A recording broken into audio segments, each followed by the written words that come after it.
ਦੁਨੀਆ ਭਰ ਵਿੱਚ ਵਸਦੇ 25 ਕਰੋੜ ਤੋਂ ਵੱਧ ਪੰਜਾਬੀਆਂ ਦੇ ਦਿਲਾਂ ਦੀ ਧੜਕਣ ਭੁਲੇਖਾ ਟੀਵੀ। ਤੁਹਾਡਾ ਮਨਪਸੰਦ ਭੁਲੇਖਾ ਟੀਵੀ ਜੋ ਭੁਲੇਖਾ ਨਹੀਂ ਪਾਉਂਦਾ, ਰਾਹ ਪਾਉਂਦਾ ਹੈ। ਤੇ ਉਸੇ ਭੁਲੇਖਾ ਟੀਵੀ ਦੇ ਪ੍ਰੋਗਰਾਮ ਗੱਲਬਾਤ ਦੇ ਨਾਲ ਹਾਜ਼ਰ ਤੁਹਾਡੀ ਸੇਵਾ ਵਿੱਚ ਤੁਹਾਡਾ ਸੇਵਕ। ਇਹ ਮਹੀਨਾ ਹੈ ਸਾਵਨ ਦਾ। ਸਾਵਨ ਦਾ ਰੁੱਖ ਲਾਵਣ ਦਾ, ਮਾਹੌਲ ਬਚਾਵਣ ਦਾ, ਜ਼ਮੀਨ ਅਸਮਾਨ ਬਚਾਵਣ ਦਾ ਇਹ ਮਹੀਨਾ ਹੈ ਸਾਵਨ ਦਾ, ਰੁੱਖ ਲਾਵਣ ਦਾ। ਲੱਕੜਾਂ ਦੋ ਕਿਸਮ ਦੀਆਂ ਹੁੰਦੀਆਂ ਨੇ।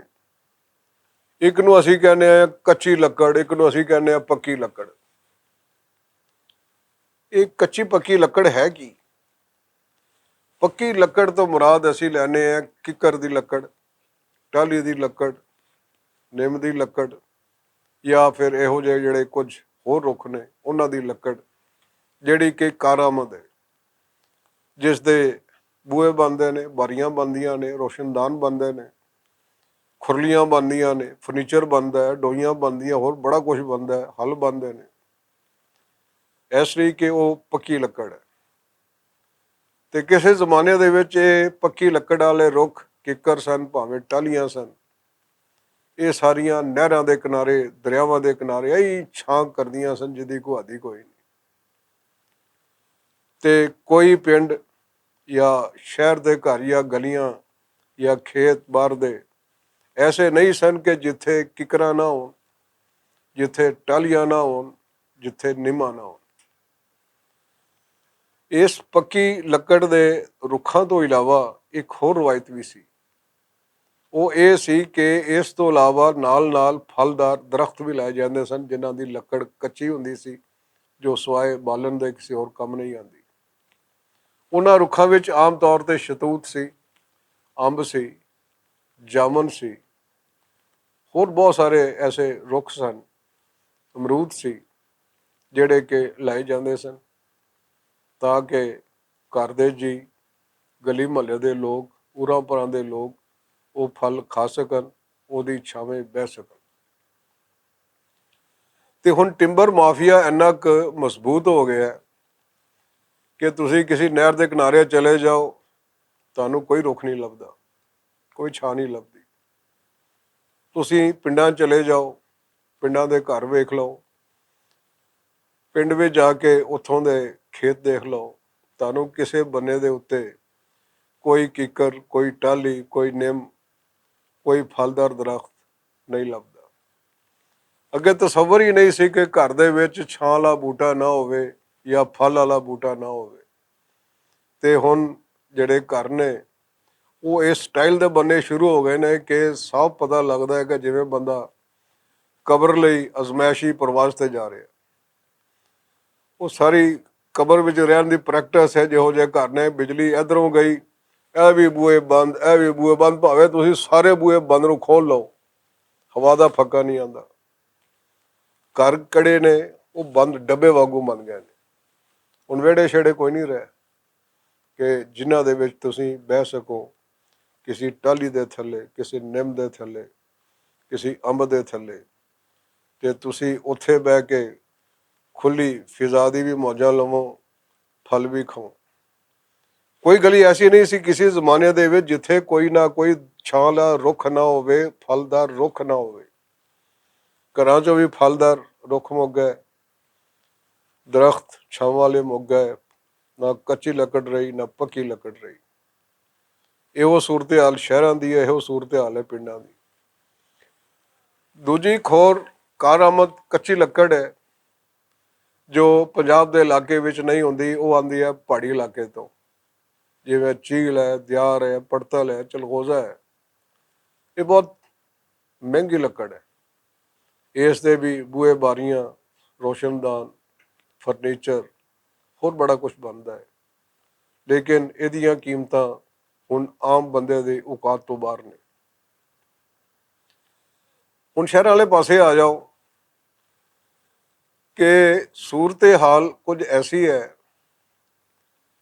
ਕਿ ਜਿੰਨੀਆਂ ਵੀ ਨਵੀਆਂ ਹਾਊਸਿੰਗ ਕਾਲੋਨੀਆਂ ਬਣੀਆਂ ਨੇ, ਉਹਨਾਂ ਦੇ ਵਿੱਚ ਜੋ ਵੀ ਸ਼ਜਰਕਾਰੀ ਹੁੰਦੀ ਹੈ ਉਹਦੇ ਵਿੱਚ ਤੁਹਾਨੂੰ ਨਾ ਟਾਹਲੀ ਲੱਭੇਗੀ, ਨਾ ਕਿੱਕਰ ਲੱਭੇਗੀ, ਨਾ ਜਾਮਨ ਲੱਭੇਗਾ, ਨਾ ਅੰਬ ਲੱਭੇਗਾ, ਨਾ ਅਮਰੂਦ ਲੱਭੇਗਾ, ਨਾ ਕੁਛ ਹੋਰ ਲੱਭੇਗਾ। ਇਸ ਲਈ ਕਿ ਹੁਣ ਹਾਊਸਿੰਗ ਕਾਲੋਨੀਆਂ ਦੇ ਵਿੱਚ ਨਾ ਤੇ ਛਾਂ ਵਾਲੇ ਪੱਕੀ ਲੱਕੜ ਵਾਲੇ ਕਾਰਾਮਦ ਰੁੱਖ ਲਾਏ ਜਾਂਦੇ ਨੇ, ਨਾ ਫਲਦਾਰ ਪੌਦੇ ਲਾਏ ਜਾਂਦੇ ਨੇ, ਨਾ ਫਲਦਾਰ ਦਰਖਤ ਉਗਾਏ ਜਾਂਦੇ ਨੇ। ਉਹਦੀ ਥਾਂ ਆਰਟੀਫਿਸ਼ਲ ਜਿਹਾ ਬਾਹਰੋਂ ਲਿਆਏ ਉਹ ਬੂਟੇ ਗੱਢ ਦਿੱਤੇ ਜਾਂਦੇ ਨੇ ਕਿ ਜਿਨ੍ਹਾਂ ਦੀ ਰੁੱਖਾਂ ਦੀ ਛਾਂ ਤੇ ਹੁੰਦੀ ਹੈ, ਫਲ ਕੋਈ ਨਹੀਂ ਹੁੰਦਾ ਤੇ ਲੱਕੜ ਅਸਲੋਂ ਬੇਕਾਰ ਹੁੰਦੀ ਹੈ। ਸ਼ਹਿਰਾਂ ਦੀਆਂ ਵੱਡੀਆਂ ਸੜਕਾਂ ਤੇ ਚਲੇ ਜਾਓ, ਉਹ ਭਾਵੇਂ 1 ਵੇ ਹੈ ਤੇ ਭਾਵੇਂ 2 ਵੇ ਹੈ, ਉੱਥੇ ਵੀ ਜੋ ਟਰੀ ਪਲਾਂਟੇਸ਼ਨ ਹੁੰਦੀ ਹੈ ਉੱਥੇ ਵੀ ਇਹੋ ਚੱਕਰ ਹੈ। ਉੱਥੇ ਵੀ ਤੁਹਾਨੂੰ ਉਹ ਦਰਖਤ ਲੱਭਣਗੇ ਜੋ ਸਿਰਫ ਛਾਂ ਦੇ ਸਕਦੇ ਨੇ, ਕੱਚੀ ਲੱਕੜ ਦੀ ਬੇਕਾਰ ਲੱਕੜ ਦੇ ਦਰਖਤ ਨੇ, ਵਿਦੇਸ਼ੀ ਦਰਖਤ ਨੇ। ਮੁਕਾਮੀ ਦਰਖਤ ਕੋਈ ਨਹੀਂ ਤੁਹਾਨੂੰ ਨਜ਼ਰ ਆਏਗਾ ਉਹਦੇ 'ਚ। ਕਿ ਕੋਈ ਵੀ ਉੱਥੇ ਫਲਦਾਰ ਪੌਦੇ ਲਾਉਣ ਦਾ ਸੋਚਦਾ ਹੀ ਨਹੀਂ, ਤਾਂ ਕਿ ਉਹ ਗਰੀਬ ਲੋਕ ਜਿਹੜੇ ਰੇਹੜੀ ਤੋਂ ਖੱਜੀਆਂ ਨਹੀਂ ਲੈ ਸਕਦੇ, ਰੇਹੜੀ ਤੋਂ ਅੰਬ ਨਹੀਂ ਖਰੀਦ ਸਕਦੇ, ਜਾਮਨ ਨਹੀਂ ਖਰੀਦ ਸਕਦੇ, ਅਮਰੂਦ ਨਹੀਂ ਖਰੀਦ ਸਕਦੇ, ਉਹ ਕਮ ਅਜ਼ ਕਮ ਸੜਕ 'ਤੇ ਲੱਗੇ ਉਸ ਰੁੱਖ ਤੋਂ ਇਹ ਫਲ ਤੋੜ ਕੇ ਕੁਝ ਥੋੜ੍ਹਾ ਬਹੁਤ ਗਰੀਬ ਗੁਜ਼ਾਰਾ ਤੇ ਕਰ ਸਕਦੇ ਨੇ। ਪਰ ਨਹੀਂ, ਅਸੀਂ ਕੁਛ ਮਾਡਰਨ ਜਿਹੇ ਹੋ ਗਏ ਯਾਰ, ਕਿ ਇਸ ਮਾਡਰਨ ਪੁਣੇ ਦੇ ਵਿੱਚ ਅਸੀਂ ਆਪਣਾ ਸਾਰਾ ਵਿਰਸਾ, ਆਪਣੀ ਸਾਰੀ ਸਕਾਫਤ, ਆਪਣਾ ਸਾਰਾ ਮਾਜੀ ਵਲੇਟ ਵਲਾਟ ਕੇ ਪਰਾ ਮਾਰਿਆ।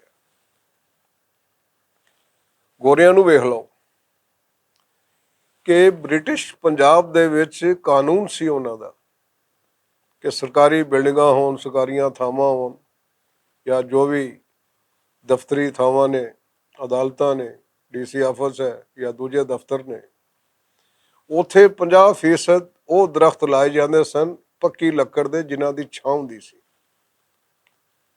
ਫਿਰ 25% ਦਰਖਤ ਉਹ ਲੱਗਦੇ ਸਨ ਜਿਹੜੇ ਕਿ ਮੈਡੀਕੇਟਿਡ ਹੁੰਦੇ ਨੇ ਜਾਂ ਅਦਵਿਆਤੀ ਪੌਦੇ ਹੁੰਦੇ ਨੇ, ਜਿਵੇਂ ਸੁਹਾਂਜਣਾ ਹੈ, ਅਮਲਤਾਸ ਹੈ, ਨਿੰਮ ਹੈ ਜਾਂ ਹੋਰ ਦੂਜੇ ਬੂਟੇ ਨੇ।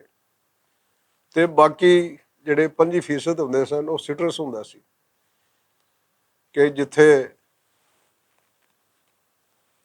ਉਹ ਫਲ ਲੱਗਦੇ ਸਨ ਜਿਹੜੇ ਤੁਰਸ਼ ਹੁੰਦੇ ਸਨ, ਜਿਹਨੂੰ ਤੁਰਸ਼ਾਦਾ ਫਲ ਅਸੀਂ ਕਹਿੰਦੇ ਹਾਂ। ਉਹ ਭਾਵੇਂ ਨਿੰਬੂ ਸਨ, ਉਹ ਭਾਵੇਂ ਅੰਬ ਸਨ, ਉਹ ਭਾਵੇਂ ਸੰਤਰੇ ਸਨ, ਉਹ ਭਾਵੇਂ ਕੁਛ ਸੀ, ਉਹ ਲੱਗਦੇ ਸਨ।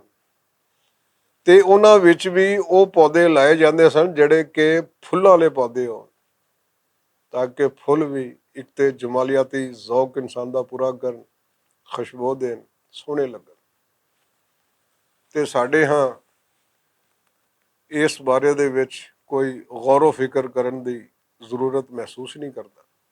ਅੱਖਾਂ ਤੇ ਪੱਟੀ ਬੰਨੀ, ਨਾ ਸਰਕਾਰੀ ਸਤ੍ਹਾ ਤੇ ਜਿਹੜੇ ਰੁੱਖ ਲਾਏ ਜਾਂਦੇ ਨੇ ਉਹ ਰੁੱਖ ਛਾਂ ਵਾਲੇ ਹੁੰਦੇ ਨੇ, ਪੱਕੀ ਲੱਕੜ ਦੇ ਜਾਂ ਕੱਚੀ ਲੱਕੜ ਦੇ ਜਾਂ ਫਲਦਾਰ, ਉਹ ਵੀ ਆਰਟੀਫਿਸ਼ਲ ਪੌਦੇ ਨੇ, ਕੱਚੀ ਲੱਕੜ ਦੇ, ਬੇਕਾਰ ਲੱਕੜ ਦੇ, ਜਿਹੜੇ ਕਿ ਬਾਹਰੋਂ ਲਿਆ ਕੇ ਇੱਥੇ ਹੁਣ ਗੱਡਣੇ ਸ਼ੁਰੂ ਹੋ ਗਏ ਨੇ।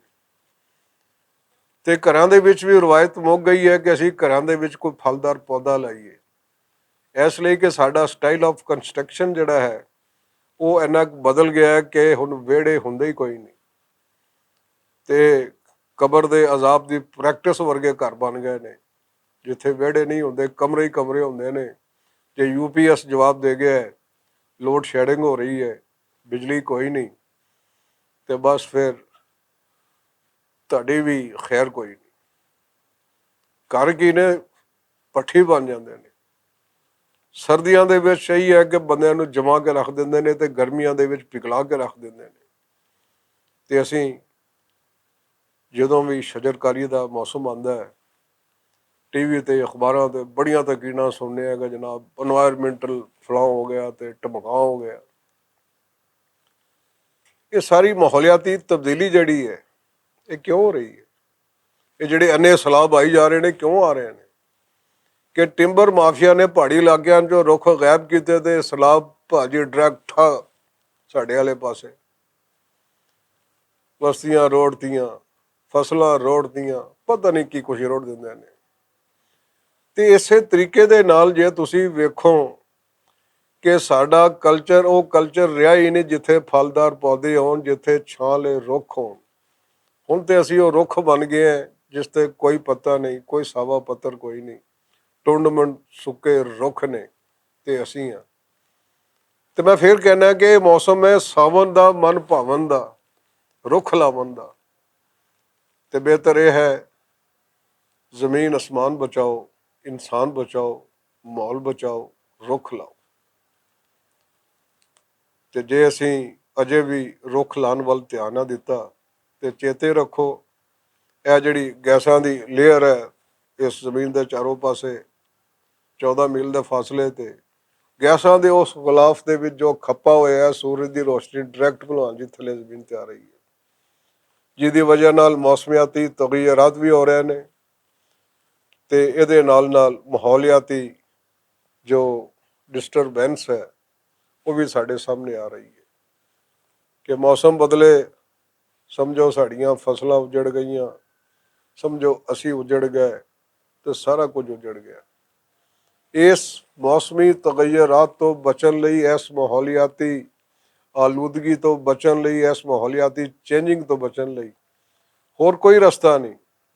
ਇੱਕੋ ਹੀ ਰਸਤਾ ਹੈ ਕਿ ਅਸੀਂ ਕਾਰਬਨ ਵਰਗੀਆਂ ਗੈਸਾਂ ਜਿਹੜੀਆਂ ਉਹ ਛੱਡਣੀਆਂ ਬੰਦ ਕਰ ਦਈਏ ਤੇ ਰੁੱਖ ਲਾਈਏ। ਰੁੱਖ ਲਾਵਾਂਗੇ ਤੇ ਸੁੱਖ ਪਾਵਾਂਗੇ। ਗੱਲ ਹੈ ਨਿੱਕੀ ਜਿਹੀ ਕਿ ਮੈਨੂੰ ਤੇ ਕੋਈ ਸਮਝ ਨਹੀਂ, ਤੁਹਾਨੂੰ ਹੈ, ਜੇ ਸਮਝੋ ਤੇ ਸਮਝਾਓ, ਕਹਾਣੀ ਬੰਨੇ ਲਾਓ।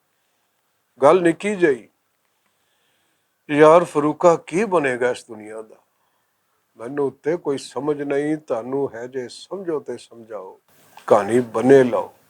ਗੱਲ ਨਿੱਕੀ ਜਿਹੀ, ਯਾਰ ਫਰੂਕਾ ਕੀ ਬਣੇਗਾ ਇਸ ਦੁਨੀਆ ਦਾ।